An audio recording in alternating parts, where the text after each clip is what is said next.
Alright, hey guys, David here. I'm going to record for a little while and give you a bit of an overview of Project Motor Racing.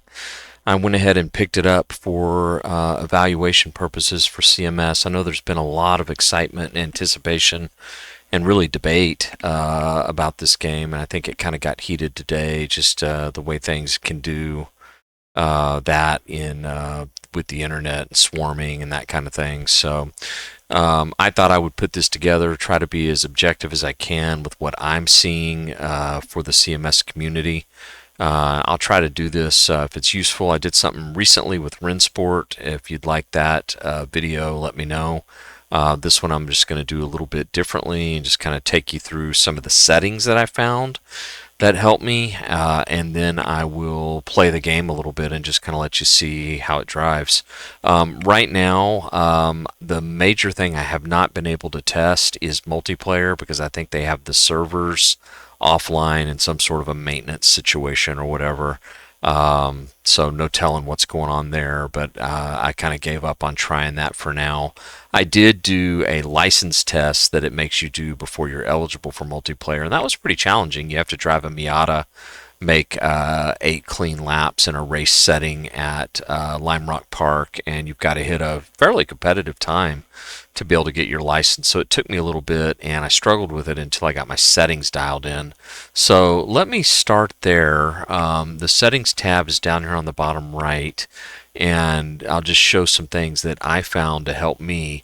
One of the things I noticed immediately with the game was until I spent some time working with it to just get settings together, it was not really drivable. Or I could see where you'd be very frustrated if you didn't know how to kind of go about doing these things. But I've got a lot of experience with this just over the years with different sims and whatnot. So I'll just take you through my settings. These will be a little bit different from everyone, but I'm running on one big widescreen monitor.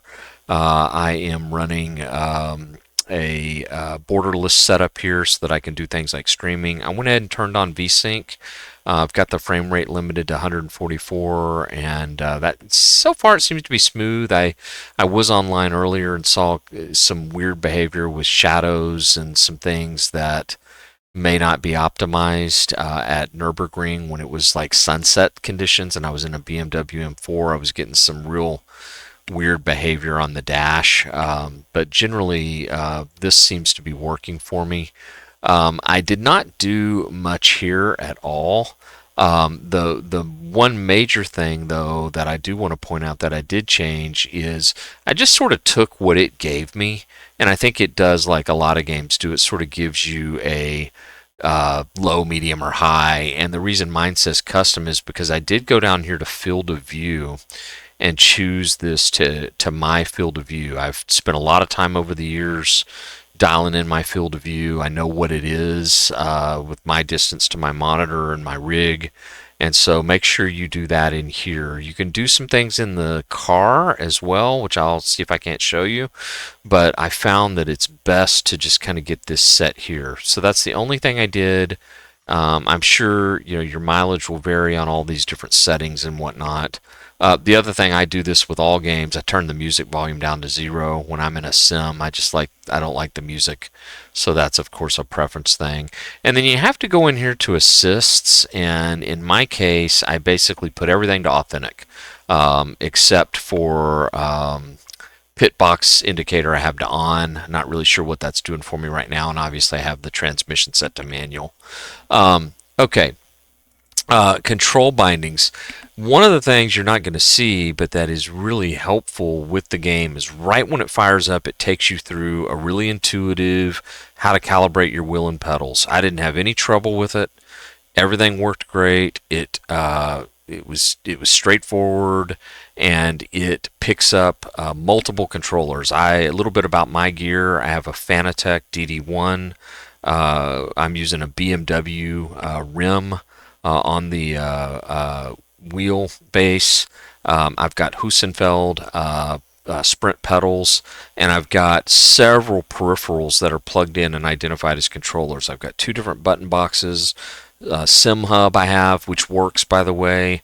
There's a little somewhere in the settings, and I may not find it while we're here right now, but there's a turn on UDP, and I turn that on, and all of my Sim Hub data is working. So those are all real positive things.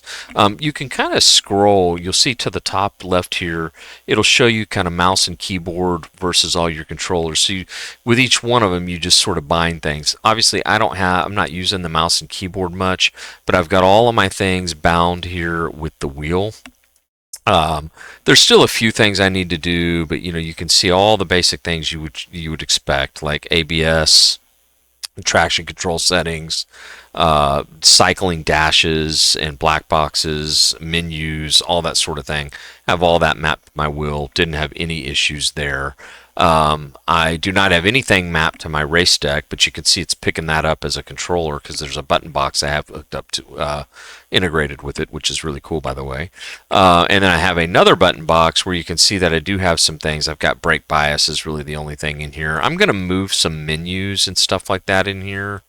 In fact, I probably could do a little of that now.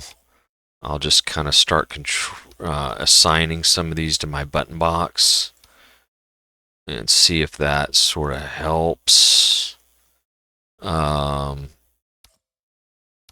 We'll see. Oops. And let me get back in here. Here's my pedals. You can see those, and I have mainly the pedal controls mapped to it. So all that seems to be working. Okay, now this was where I really had to spend some time. And it took me, I've been playing for better part of half a day now. And these settings, if you want to take a screenshot, I think should probably be pretty good for most sim racers. Obviously there's going to be some things that you're going to need to do with your wheelbase and that kind of thing. But I based these off of a Gamer Muscle video that was really helpful. I'll post a link to it. And then I just sort of tweaked it a little bit to myself. But I'm not really sure what this steering wheel thing does. But by default it's at 0, and in the videos I saw it was at 50. So I just sort of put it there. I've pretty much ignored all the pad things.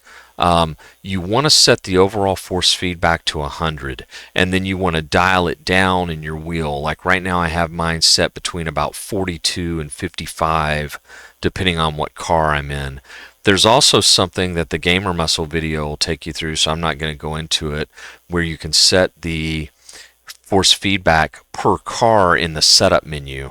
And so there's sort of two places to do this. They also released a manual on Project Motor Racing's website about the force feedback settings. So spending some time with that would probably be good. I've got low force boost at 0, brake boost at 10. I think this could go to 0 actually. I don't think you would want it any higher than about 10 or 20 if you're using good pedals like I've got here. Force back smoothing I have at 0. Headroom at 100. I turned down the haptic strength to 0. Not really entirely sure what that does, but that's what they had recommended in the Gamer Muscle. And then by default, it comes with a lot of different things around these saturizations and dead zones. I zeroed all that out. I've got that set up in my pedal software. I don't need it set up in here. And so I've got all this sort of set to 0 and 100 and sort of dialed in that way. So last but not least, in the menus, you can choose between metric and imperial. This is where you turn on the UDP stuff. So UDP enabled, and I think that's what makes the stuff work with the things like Sim Hub and other data things and whatnot. So hopefully, they'll get Crew Chief and all these other things working with this thing too. So that's really mainly what you can set in the settings. You do need to come in here to driver profile. I won't go through these menus, but you need to edit your info, choose your country, that kind of thing. And then there's some DLC and that type of thing. I've not done, in transparency, I've not done any single player racing against the AI. other than the one race that it forces you to do when you get your multiplayer license, and you guys will see that for yourself. But I've been focused on these challenges, and they've got ones that are like race format, which is this endurance hall. And you've got to spend some time racing against the AI, and I think it's based on where you finish. But then they've got these hot lap ones that I've really been enjoying, just trying out all these different cars that are set up, and it gives you, the car, the track, what your target is.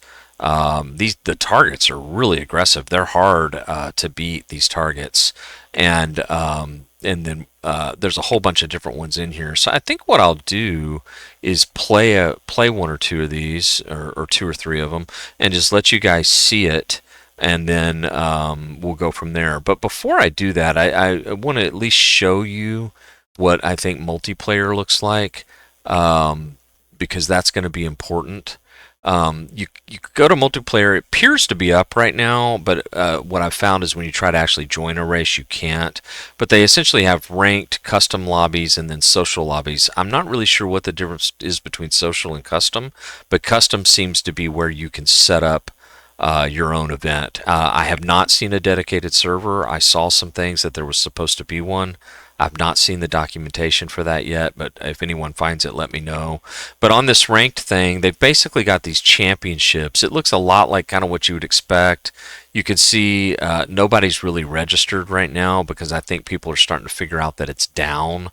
But essentially, you choose one of these, and you've got time to register. You go pick your car, and then you get a ranking. By the way, you get a ranking after you do that test, which I got a ranking here, and it puts you in a division and all that sort of stuff. So that's at least what it looks like, and that is a huge piece of the game. I'll have to come back when that's working and do a second video for you guys. But until then, I'll just get out and show you some drivability of the game. So I'm going to choose factory driver. And let's choose one of these. I've been running a few different ones. And so let's just see what's available to us. I'll do this Corvette at Daytona. So it gives you a target time of 1:45. This is really cool. This is like a C5R at Daytona. Nice, awesome Corvette. Kind of reminds me of the old school days in American Le Mans series and whatnot. So you essentially choose this. You say race now, and it does this deal where it says it's traveling to the track. It goes through an intro. I'm just going to skip this. And then it gives you some things you can do. So I'll go ahead and show you a couple of things in here. So first of all, you have this ability to do cockpit setup. And this is where you can move the camera. You can play with like the steering shake and the G-force sensitivity, vehicle motion, how much the world moves. I've not really had to do much with this yet. It seems to be good for me, and so I'm just kind of leaving this alone for right now. Seat position is obviously where you can move things forward and backward and all those sorts of things. I think that it comes with each car is maybe sort of dialed in, but I've found that if I have that global field of view in the main settings set to 45, then whatever field of view it gives me in here seems to be close enough. And I'm not really kind of worrying about that too much. And then you can also, which is kind of cool, you can choose what you want to be in the HUD, and you can rearrange the HUD and put things where you want to as well. So all that's kind of cool. I'll show you one other thing as well. This is the setup menu. For today, I've just been running default setups. I am going to make a comment on something with the brakes here in a minute. But you've got all the typical things you'd expect with setups. There's a tire and chassis tab, a suspension tab, engine and drivetrain, and then you can set up pit strategy and whatnot. I've noticed that the brake bias they have is really pushed forward on all the cars. And the first thing I did was start to try to move it back to something I felt like it was more realistic, and doing that has seemed to not help me at all. In fact, it makes it a lot worse. And so I assume they've got that for a reason. I need to learn more. but I've found that I'm going to have to wrap my head around the brake bias settings, at least for now, as different than what I'm used to. Like, I would never expect that this Corvette would be 67 to the front and 33 to the rear. That feels like an old school, like, 1990s NASCAR or something to me. But you will notice in here as well, if you go to see where it was, there is a force. Okay, it's under tire and chassis. This is where you can make some additional force feedback changes, and the Gamer Muscle video goes into these. I've not played with them yet, but obviously you can tune the force feedback off of your global settings to a specific car setting. And a lot of this is confusing. I don't understand what all of them mean yet, so I just kind of haven't really worried about it. It gives you a bunch of different tire compounds. I'm just going to take auto, which in this case it's giving me a medium compound. Actually, you know what? Let's live a little and go with softs here for this test. So, all right, I think we should be good. So here's my field of view. This works for me. Everything feels good. It feels about where I want it to be. The virtual mirror is a little to the right, I've noticed. I'm not really sure how much I like the track map. I have not played with that yet, but I'm going to go ahead and get going here. And, all the normal stuff that you would expect, like, mapping, pit limiter and headlights to your wheel, and all those. Oops, excuse me, I hit a pause button accidentally. All those things sort of just work.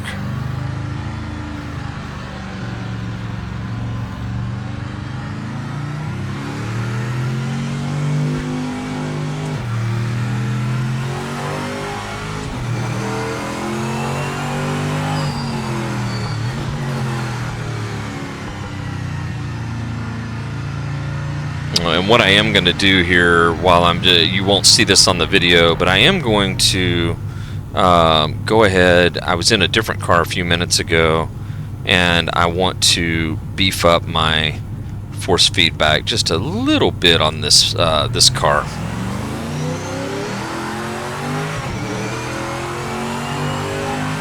The last car I was in, I had the force feedback on my Fanatec at 42. And I went ahead and moved it up here. And I want to move it just a little bit higher, actually. I can kind of tell that I just want a little bit more. So let me go to 52. Okay, here we go.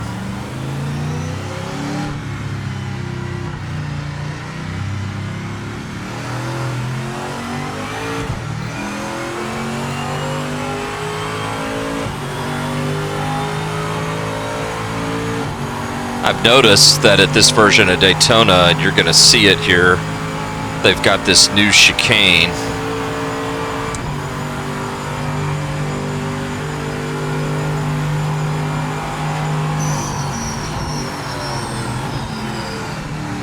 Where they've added this wall.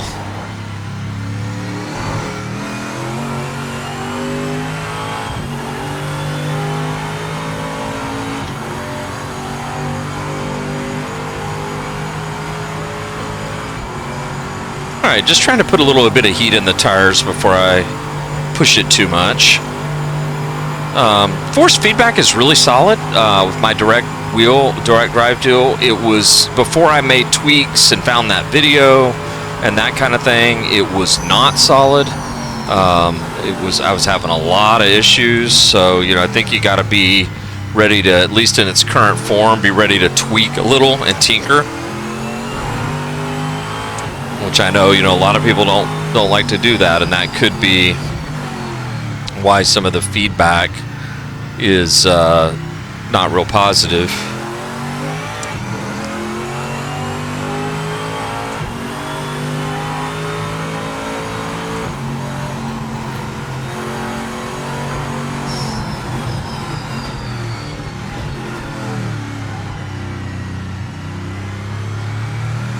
Still trying to get a little bit of heat into the tires. If there's one complaint I have about the physics so far, or just the handling, and I don't know if it just needs better setups or if it's something to do with those brake bias things that I said earlier, but I just don't feel real confident under hard braking in these cars, in any car in this game. I feel like it's wanting to come around on me.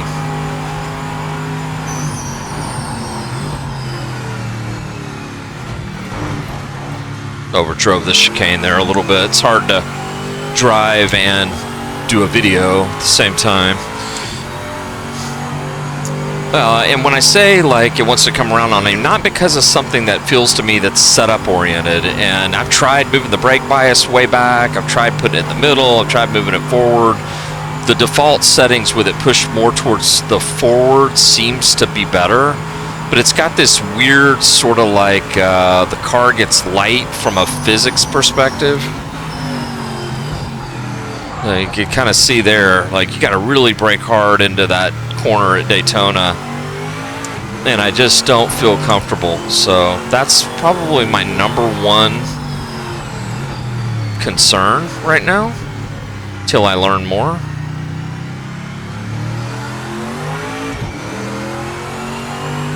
Alright, I ran a 52.6. I feel like I should be able to run, you know, this car's, I don't know if this is a GT2 or 1 or if it's just a GT3, but I feel like I should run sub 50s, 47 maybe.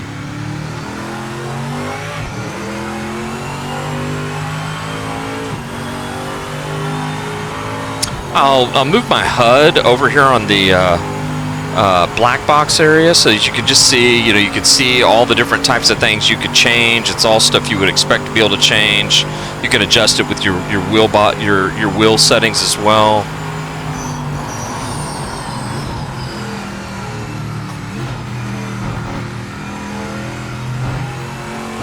But like if I wanted to make tire compound changes, tell it that I was going to have damage fixed. This is my tire settings, you can see where I'm able to kind of see what's going on there. I would have a ahead and behind, you know, relatives. Here's sort of my current times. Here's some in-car settings. So all this sort of is great. You know, I don't have any complaints with any of this so far.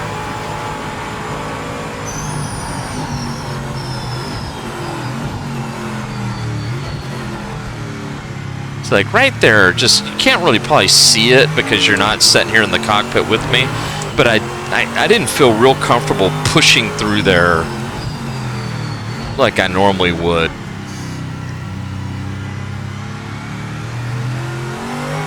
It's almost like it's a combination of a hard, you know, instability under braking, which I don't think is so much, you know, the setup. I'm kind of noticing it in most all of the cars. And I don't know if that's because maybe it's tuned for controllers or something, or they're trying to, that's part of the problem I think with these games these days, is they're trying to appeal, you know, in a lot of cases to a mixed audience, you know, console players and sim racers. But as far as the handling feels, the force feedback, all that, it you know, it feels more like a sim than it does a simcade. I will say that.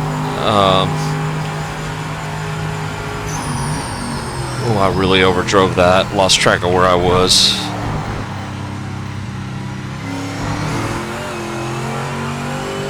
All right, I'm gonna be quiet on this next lap and just see if I can do one good lap for you guys. Then we'll go pull up another car.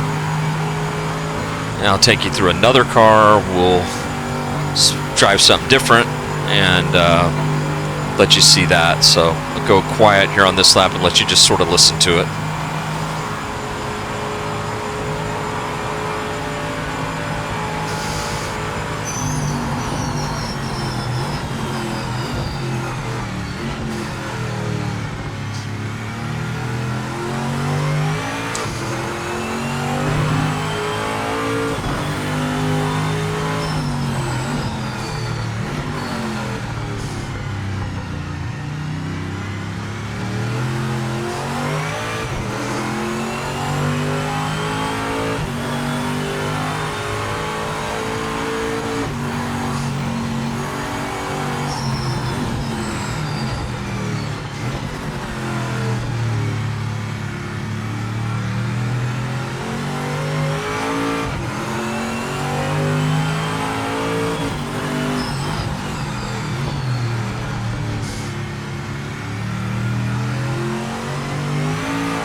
I don't like what they've done with the bus stop chicane. I hope that's not...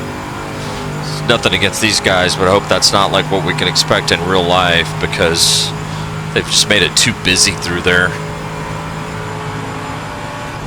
Alright, so it looks like we ran a 49.8, so I don't think that's really necessarily a fast lap, but just a couple of laps, so...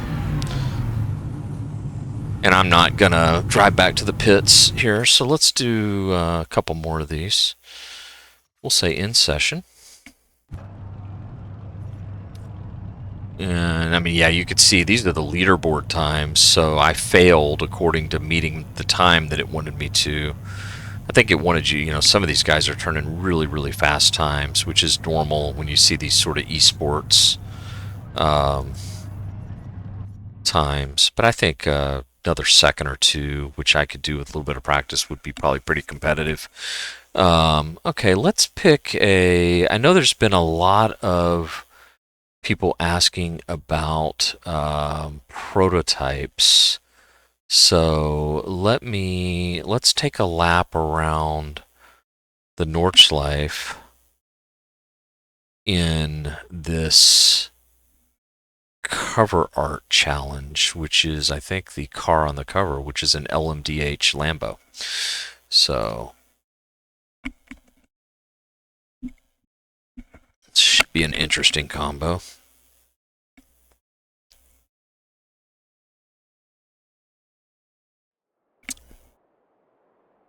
Okay.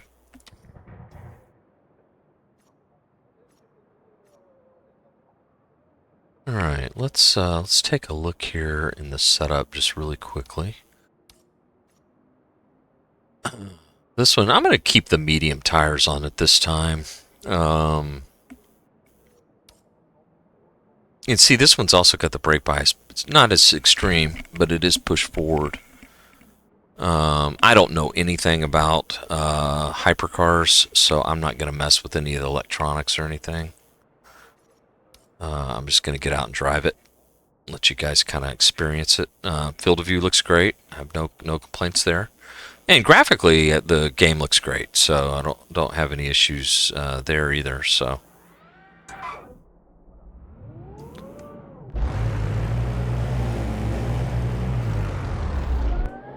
Clear of pit lane.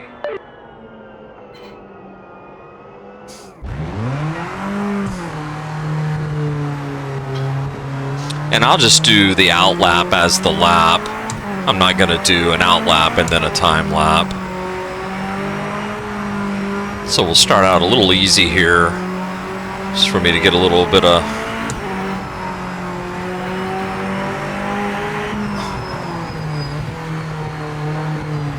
It's like I'm in the shadows here or something. It's like a interesting time of day.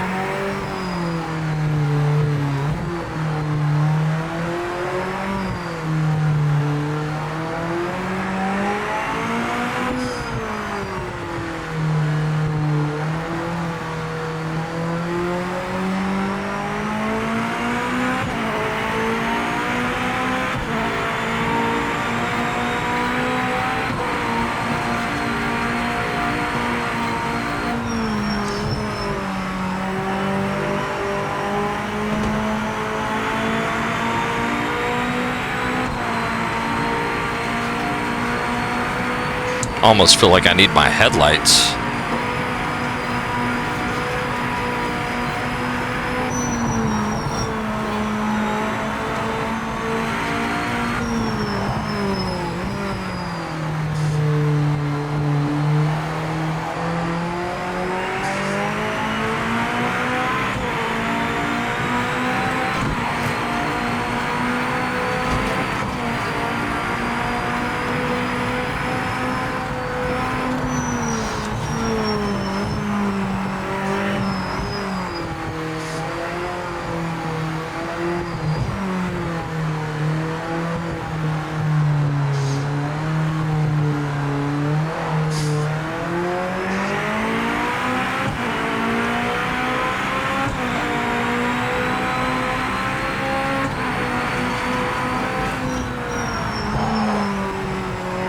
Locked up the brakes a little bit. struggling right now, but it's not so much because of the car or the game, but just the time of day settings it gave me here.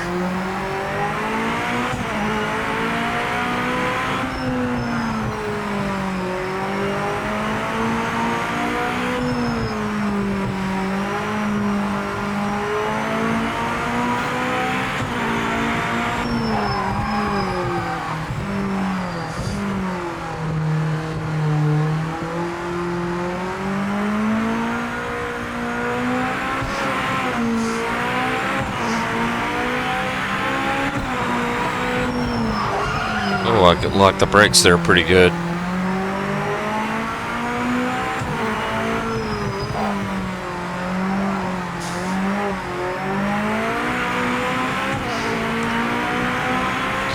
This car is definitely much twitchier than that Corvette.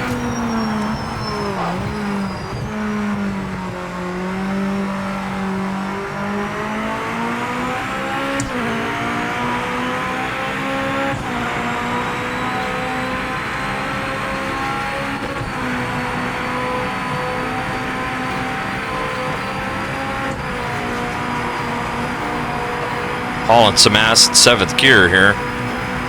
Through here. Never thought I'd say I did that.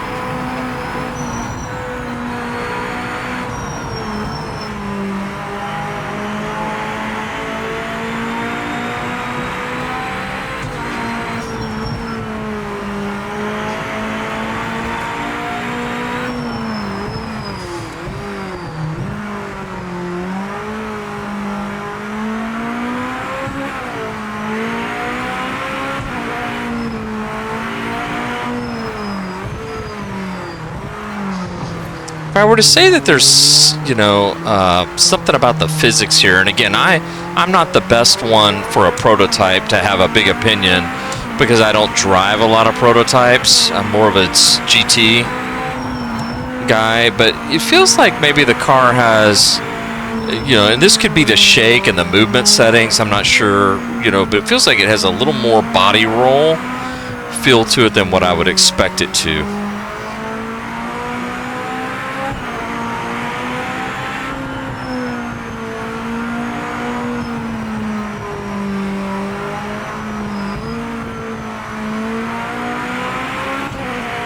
And I'm struggling to put the power down, not so much because of the car, but you can hear me sort of modulating the throttle, but it's because of these settings.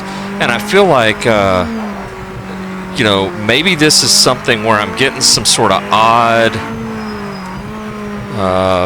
you know, like at this time of day, you know, I don't know if these guys, there's a DLS setting or, you know, I'll have to spend some time kind of looking at graphics optimization.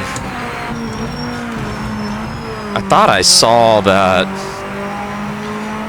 there was a new driver from NVIDIA that may take advantage of some of the things in this game.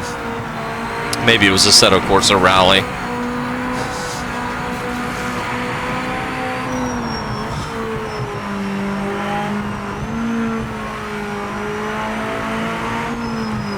The car, you know, I'd say the physics is definitely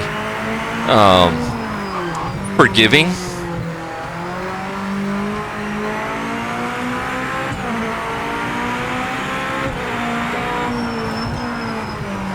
It actually reminds me a lot, actually, of the Automobilista 2 stuff that they built off, I think, the Project Cars 2 engine. By the way, for Fanatec wheel users, what I did in the driver profile is I just actually, you saw the settings I set in the game, but I'm getting a lot of wheel oscillation right now too, by the way. I think I don't have any filtering on, so this feels pretty authentic. But I'm using the Automobilista 2 wheel settings, so you know I've got some time to tweak on all that.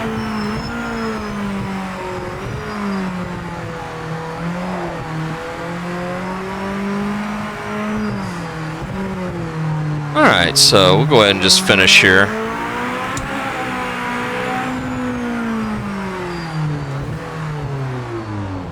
So that's a proto. By the way, there is a replay function here, and but I've not found a way to hide the replay. But you can, let's just fast forward here a little bit. You can kind of see me driving.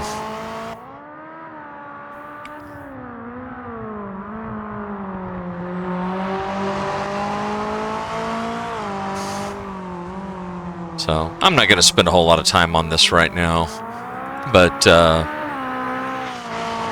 can give you an idea. Okay, so let me go ahead and end the session. Let's do one more.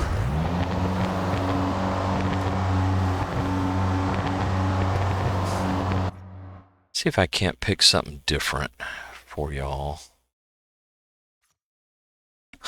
Okay, let's scroll all the way to the bottom and work our way up, see what's available. They've got this Audi at IMSA. Got a 911 GT. That's another proto. This might be cool. This is an old school historics.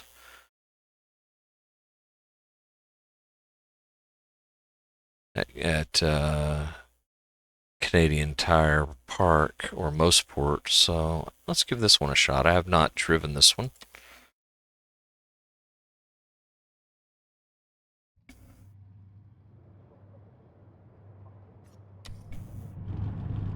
Such a cool car. Okay. Let's again take a quick look at the setup on this one. This one's got hard tires. And they've got that bias pressed forward again. So I'm just going to roll with it just for sake of consistency.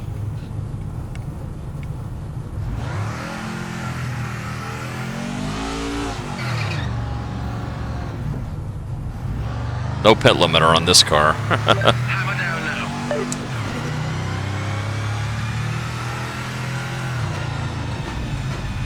Okay, let's check, see how many gears I've got. I've got 5 gears.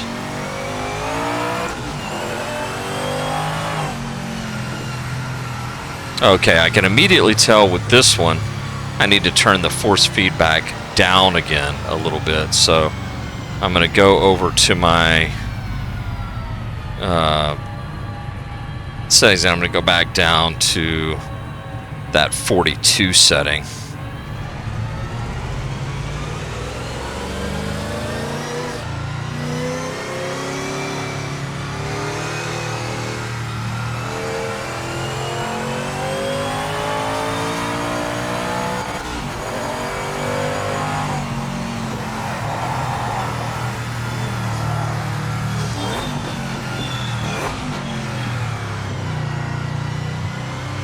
This one's got older tires, 60, 70 tires on it.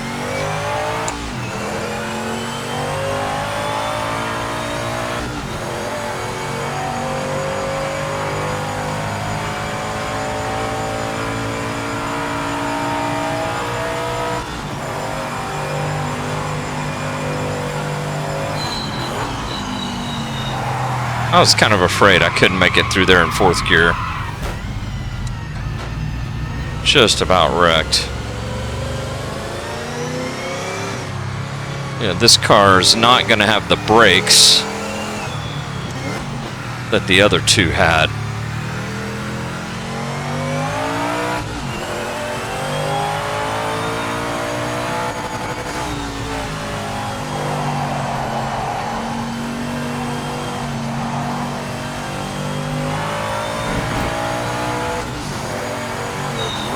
This one's a little bit more of a handful to drive, too.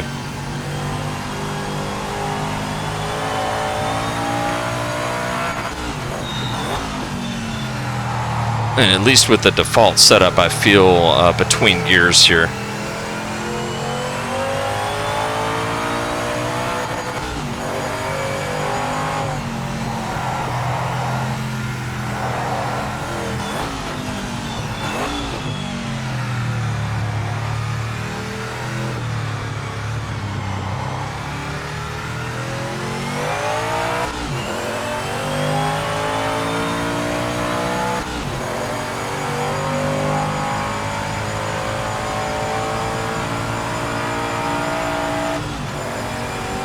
have to slow it down a little earlier this time.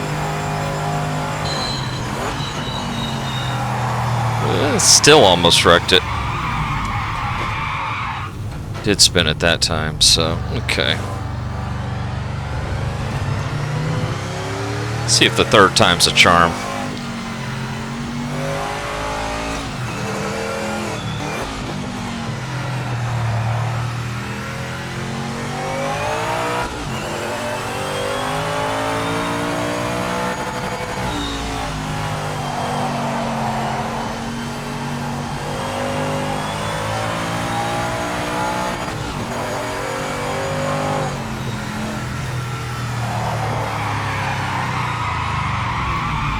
What I'm dealing with here is as you can see, I'm overheating my tires. I'm dealing with a gearing issue.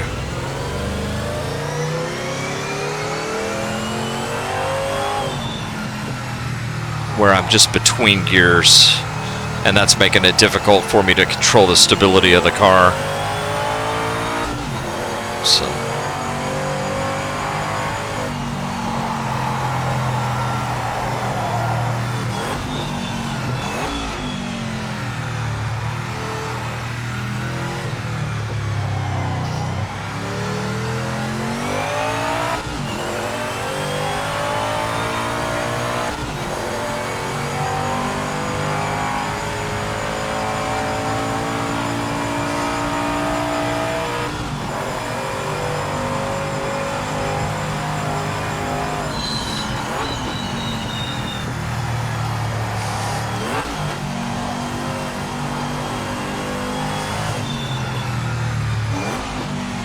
Yeah.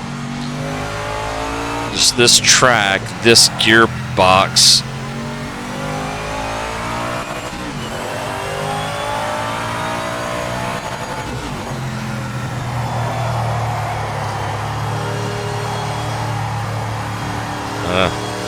Do 2 more laps. We'll do this one and 1 more. This one's also got a lot longer braking zone.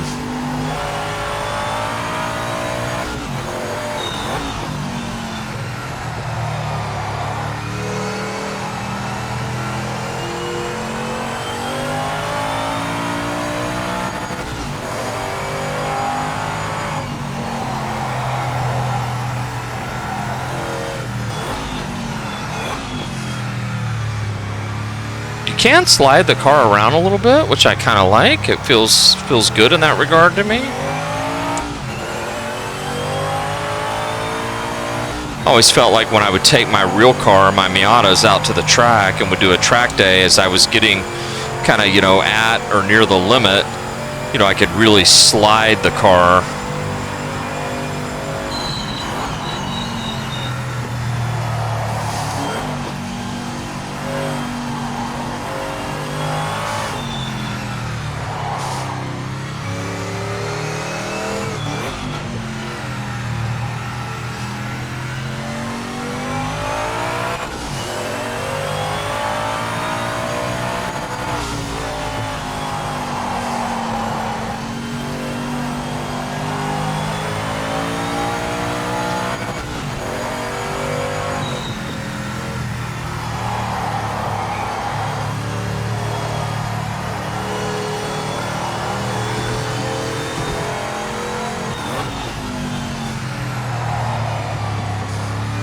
This one just needs a little better setup.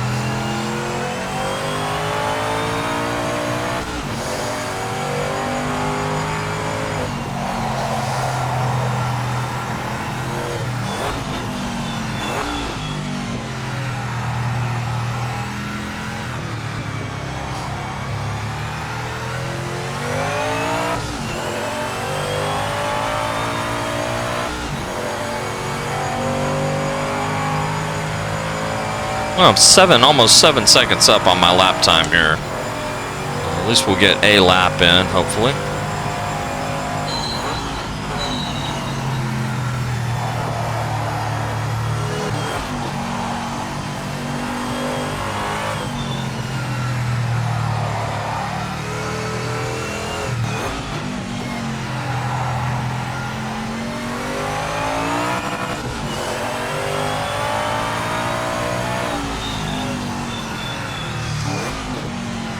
All right.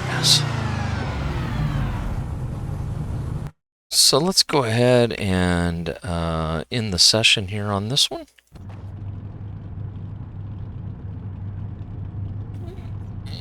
And oh, you can save the replay. So there you go, save replay. So I'll have to go find where that is. So it was just right there. It's right in front of me. So I failed. I did not. They wanted me to run a 20. I don't know what I did run, but I did not make the time. But it was definitely not a 20. I don't think it was anywhere near that. This was like maybe a 25 or something. So we'll go ahead and go back to the main menu and uh, let's see. What was the? Well, it's not going to. I don't think it's going to show me the time. Which I don't think it'll show you your time until you sort of make the time.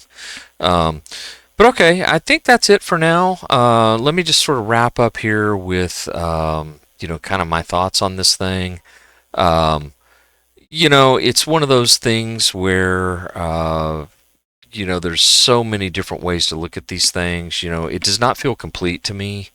It feels like and it's this is as sad as it is. It's almost become the norm that these games come out and it's like day one they just aren't working. Like multiplayer's not working and it's day one. And it's like these guys have to do patches and it's like we see that with everything now. Like Cyberpunk 77 was that way. Like, it became a really great game, but it took them a year and a half. I see a lot of potential here. I think this is going to be a really good game. I think that there's a lot to like about it. There's some interesting things that I've been reading about more than I've been testing with like some of the real track stuff. I think there's supposed to be some modding. I'm eager to try the multiplayer. I'm curious how all that's going to work. How many people it'll support and that type of thing. I think it definitely earns a place to get its own channel at CMS. So I'm going to give it its own channel as soon as I get this video ready and let us discuss it a little bit more and let it play out. Would I go buy it on day one? Just depends. Depends on kind of what you're looking for. If you sort of enjoy seeing it progress and you kind of want to test with them and sort of be a part of it early, then I think go for it. It's certainly not bad by any means. And but if you want like a complete game that's bulletproof, I haven't even tested all aspects of it. I've not done anything with single player. I've not done anything with the career. That's not what I'm interested in for this game.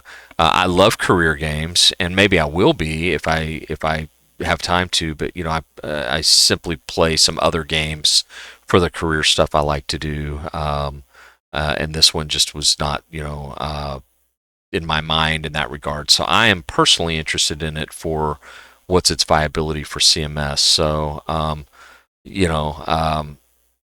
but I think a lot to be hopeful for, and I can't wait to see it progress. It's definitely, kind of between a simcade and a sim, probably a little bit more towards a sim. There's some twitchiness that I don't know if just are mechanics issues with the physics.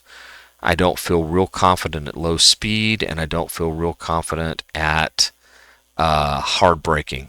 And that could be setup, it could be me, it could be equipment, it could be the game. I've got to spend more time with it. But that's my initial impression. I hope you guys enjoyed this. I'll get the video posted and I'll create a channel for it and we can talk about it a little bit more. Thanks, guys. Take care.